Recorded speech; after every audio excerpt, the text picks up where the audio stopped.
Hey there YouTube, welcome to JT Picks, and today I'm going to be doing a double album review of Marty, his Flop Era 1, Volume 1, and GAWVI's Atmostfear, but stylized instead of P-H-E-R-E, it's stylized with an F-E-A-R, as in fear, being scared or afraid of something.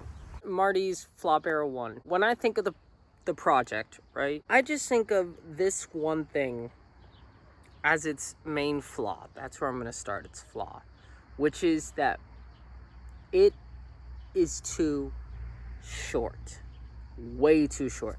Yes, I understand it's 9 songs. Sorry, there are mosquitoes everywhere.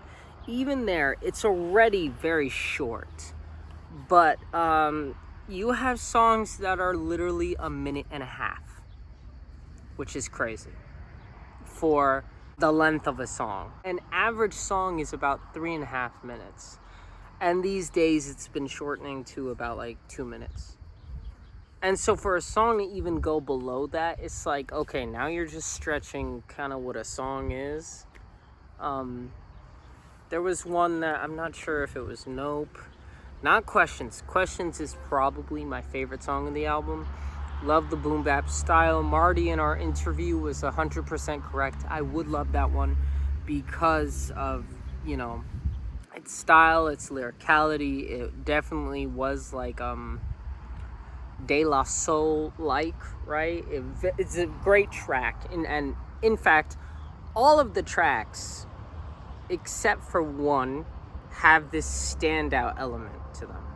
Dinner with Redacted, Questions, and sorry, lots of mosquitoes. And the final track, very good songs, all with this boom bap element, but they're all very different enough so that they stand on their own.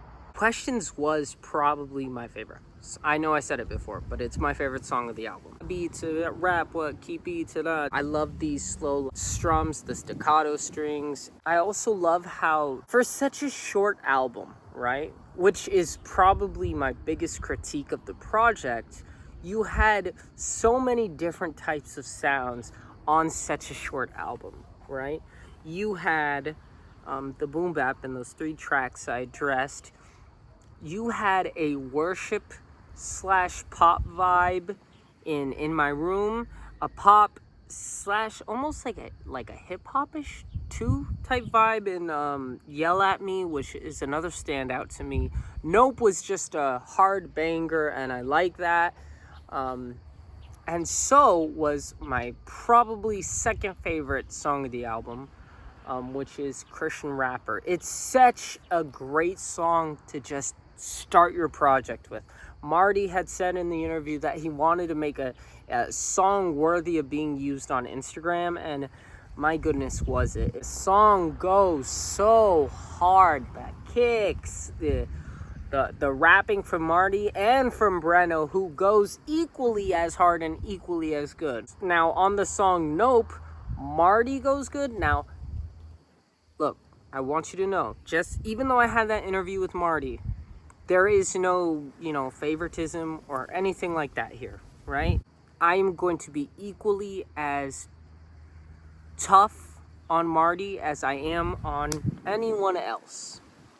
So here's a little bit of that. Mosquito. On Nope, the hook to it got a little bit old, a little bit fast. I can see you getting hype from it once in a while, but I feel like it just hit just a little bit too much. But that's almost a little bit of a nitpick for that specific song. And that was more when I first heard the song, when it first came out as a single, I wasn't really feeling it. But when the entire project came out, I remember hearing Nope and being like, yo, this is actually, hitting. And it actually ended up being on my rotation for quite a bit. Derek's verse, shout out Derek Minor, he went extremely hard.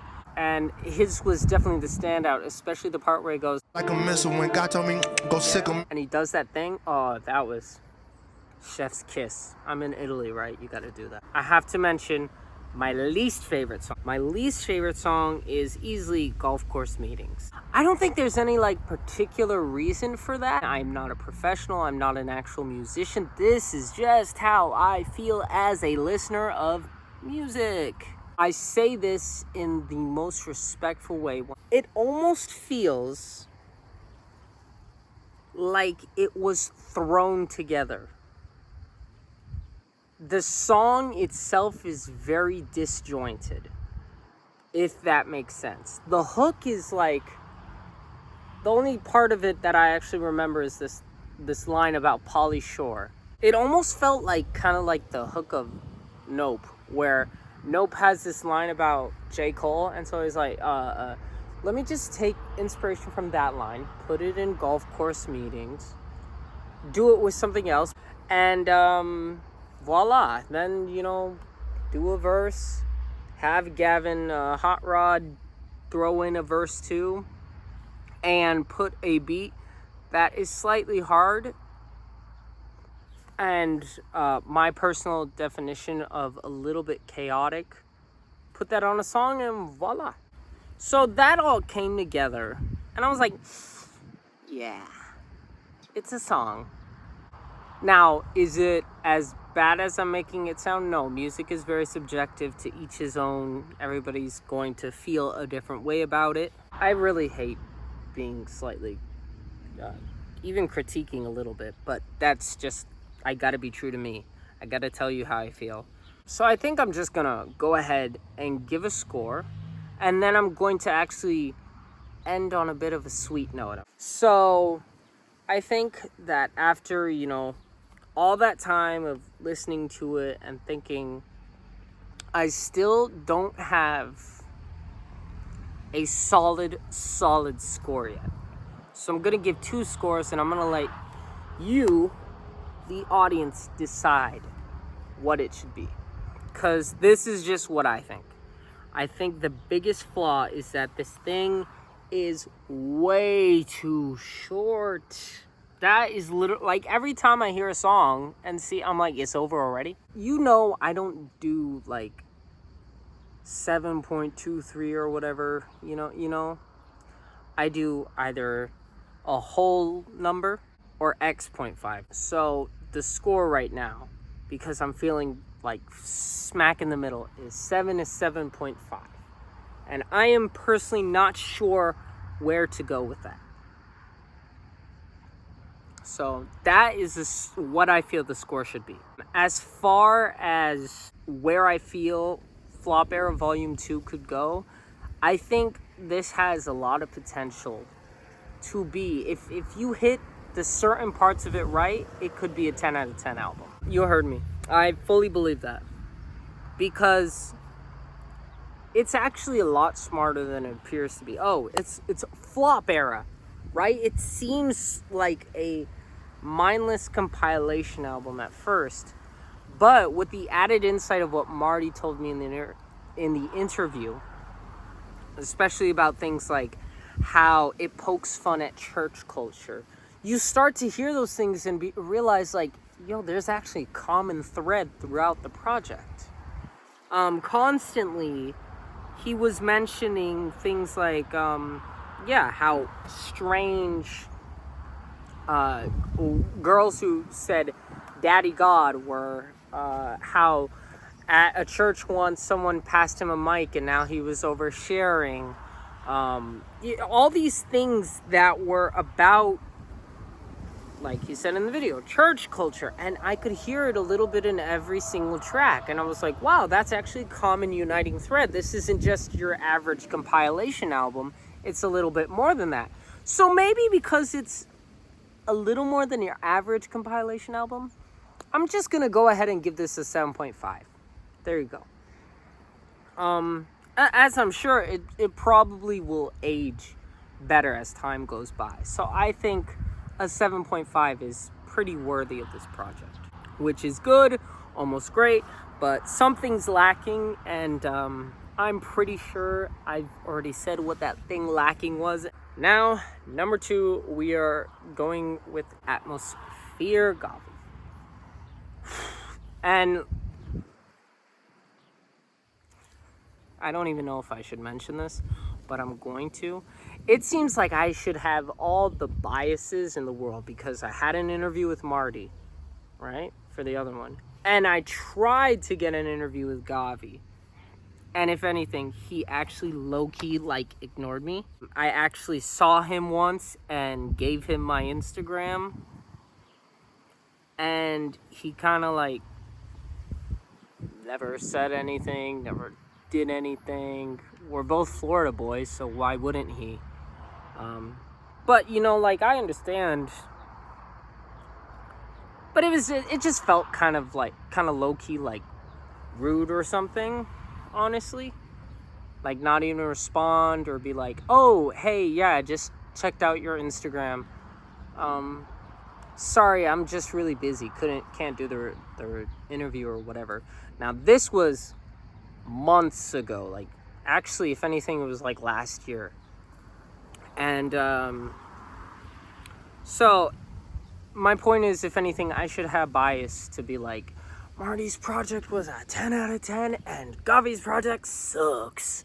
Now, with that, don't think it weird when I say that out of the 5 GAWVI projects, including this current one that I'm about to be talking about, this is his worst.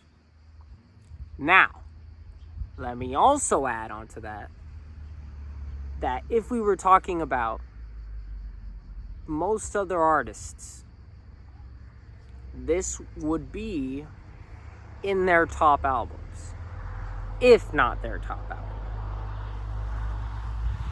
This is a good album. It's just not a album that is worthy of that GAWVI. In the hip-hop world, I've grown up with GAWVI. I became a hip-hop fan in 2016, 2017. One of the first CHH albums I ever bought on iTunes was We Belong. One of the first CDs that I ever bought was GAWVI's Panorama. Well, when I was buying hip-hop stuff, the first CD I ever bought was All Things Work Together. But then after, when I started collecting CDs, one of the first, like, groups I bought was of GAWVI's Panorama, We Belong, and Heathen. GAWVI's had some good albums. I would say that pretty much all of GAWVI's projects, excluding Noche Juvenil, gets an 8.5 or higher. And that's just off the top of my head. In fact, I think that those 3 could actually each get 9s or 10s. And Noche Juvenil in itself could get an 8 or a 7.5. Really, I haven't dived, whatever you want to say, into ranking or scoring those projects, so I don't know. But that was a little bit of a digression. Let's focus back on this album. Atmostfear. Yeah, so the first single, I heard it, which was aptly titled Into the Atmosphere. The first single was in this, like, half place for me, because part of me absolutely loved it, and then part of me was like, yeah, GAWVI sounds different. Like, I could hear that unique sound that I know from GAWVI, especially in, like, the almost cinematic Tenet-like horns that were used in the beginning of the track. Those almost unsettling sound right after his mother spoke and said, like, oh, you've been resurrected in the Christ you know, or whatever. And I was like, that's really good. And then the second single came out, Doors Down, and I was like, that one's okay. I didn't really love that one. And then Bitter Pill came out, and I was like, I really didn't like that one, like, at all. My reaction to both of those were the same. I was like, Into the Atmostfear. That was the best of all 3 singles, and that in itself, I wasn't extremely excited for the album, because I was like, GAWVI singles normally are. I had expectations, realizing that this is GAWVI's comeback album, especially after everything that happened. So, I listened to the album after seeing the track list, of course, which excited me even more. And I was like, okay, we got Musico, we got Indio Mar on the album. Love those two. We got Ty Brazzle. We have Wolf, 1K Few. This is gonna be awesome. I'm hyped again. I'm excited for the project again. When the album came out, I quickly scanned through each track, and I was really excited to get to Con Todo, because I was like, Musico and Indio Mar. And I heard it, and I was like, that wasn't that good. And then I heard Authentic with Ty, or Authentic Nature, whatever it's called. And I heard it with Ty, and I was like, that wasn't that good. And I was like, where's the track with 1K Few? And my disappointment kept going lower and lower and lower. And then I was like, whoa, what? Like, this is nothing like what I wanted, this album. So I took a step back, and then I was like, okay, I gotta sit down, and I really got to look at this album again, listen to it whole this time without skipping anything. So I played the album from the beginning all the way to the end, and I was like, okay, this definitely is not GAWVI's best album. I would not say it's better than Heathen, not better than Panorama, not better than We Belong. As far as Noche Juvenil goes, I don't think it's better than that one either, because that one has quite a few bangers on it. Alta, Decent, the 1822, what's another one? Que Pasó, the title track. It's got the Sin Miedo. It's got so many good hype songs on there. It's just very different. Whereas this one felt like GAWVI was trying to do different things. Okay, editor's note here. I'm editing, and I realized that there were a few things that I did not explain in the best way. I do my videos off the cuff, no script, stuff like that. And if there is a script, I will normally tell you. So when I say that I was watching it and like, I didn't explain that very well. Yeah, I didn't. So I'm going to try to explain what I was just about to address. And then touch on something I actually completely forgot about. So, first of all, I think that probably one flaw is like how there is a very consistent sound throughout the album. You have that sound, this almost like pop-like. It's in Into the Atmosphere. It's in Breathe. It's in Redemption, the second half of it. I think it's a bit in Clouds Above My Head. It's just all over the album, and it's like, I'm looking for a little bit more variety, especially from a producer like GAWVI. Like I've said before, with GAWVI, the standards are higher. And it's like, I know what he's capable of. So for him to have a similar type of sound in multiple songs, it's just like, I don't know if he should, because this is supposed to be his comeback album. Now, with that said, that's, as with most stuff, that's a very tiny nitpick. So I think that's one of the flaws of the project. The other flaw I would say is almost like, and this sounds really kind of low-key harsh, but the lyricality of it. GAWVI had every opportunity to really dive into some topics, but for the most part, except on Temple, where he literally got 2 bars deep, it was all very surface level.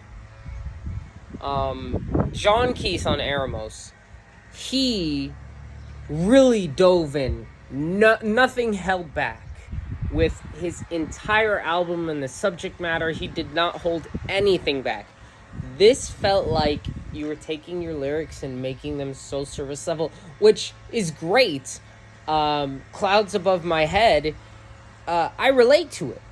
Even though me and GAWVI are not in the same position, actually I'm gonna put a video up on Instagram about it, but I relate to it because it's helping me in a place that I'm in where I'm struggling with pain. I have wrist problems, ear problems, eye problems right now, and like God's trying to show me something. Keep going. So that's very encouraging, and probably why Clouds Above My Head is one of my favorite songs on the album.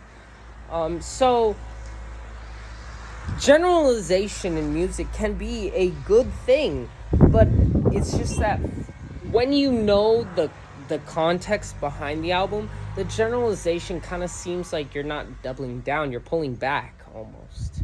And I'm gonna be honest, I low-key wanted GAWVI to double down and speak to us and talk about what happened. I also want to mention that I completely forgot this in the album review video, but there's a song that is awesome, and I did not mention it for some reason. It did something very different. It's one of the standouts of the track list, which is Redemption. Redemption has that very interesting and poppy hook. The I've been down for so long, and right there, that's actually like average. I've heard that before. But then what it does after that, which is when it goes higher, and then it goes and then Redemption. That you don't hear that very much, especially in CHH. So that was very good. I loved that. And then the beat switch in the second half, which there are a lot of beat switches in the album, gonna be honest, but GAWVI himself admits it. He says, I love beat switches. So, as long as you do them right, do as many as you want, and GAWVI, for the most part, does them right. Jettison and HP, Breathe, Redemption, he does them all good. So I keep telling my family this. There is some crazy irony in this album. I told you that this is basically GAWVI's worst project. Now, I'm saying that very loosely. It's just his last place project. It is not terrible by any means. But in the project, there is a GAWVI song that is his top 3. And it's not 3. And I don't know about 2 yet. It might be number 1 because I am currently loving it. And that is Clouds Above My Head. Oh my goodness. If that is not the perfect song, I am in love with that song. I'm playing it every day, like 7 times a day. Seriously. Beautiful song. The instrumentation on it, the guitar, the kicks, the pop vibe, I just love it. I thought that GAWVI's Bachata track on it would be my favorite, because I was like, oh, Night Around Broward, started listening to it, the synths, the little guitar plucks, and then the bachata, and I was like, oh my goodness, this is going to be my favorite song. And then I heard Clouds Around Me, and I was like, or Clouds Above My Head, and I knew it. I was like, this is it. This is the best song of the album. No one's telling me different. Now, I have had, some, improvements as I've listened to the project more and more. Like, originally I didn't like the Tough Intermission, and now I like the Tough Intermission.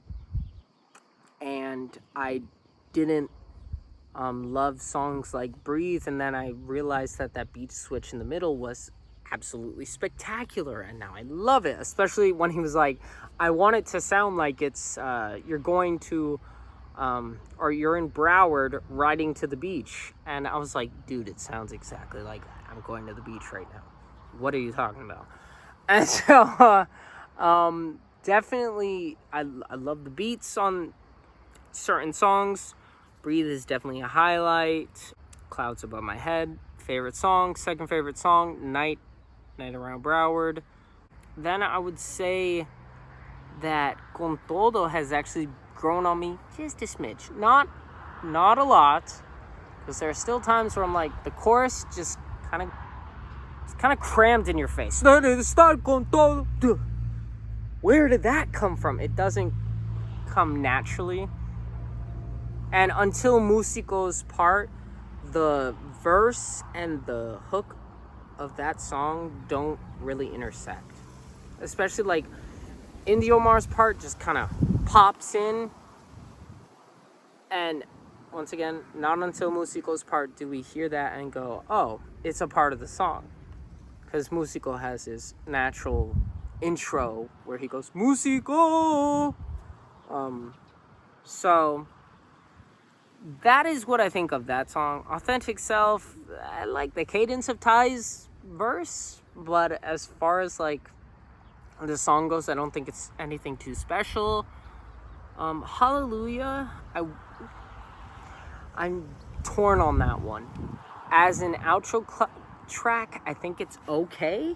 I like the saxophone in it. I like the upbeat, bouncy vibes to it. But I don't know. There's something in it that's just making me like... I don't know. Then Intro to Atmostfear, great song. The one with Wolf.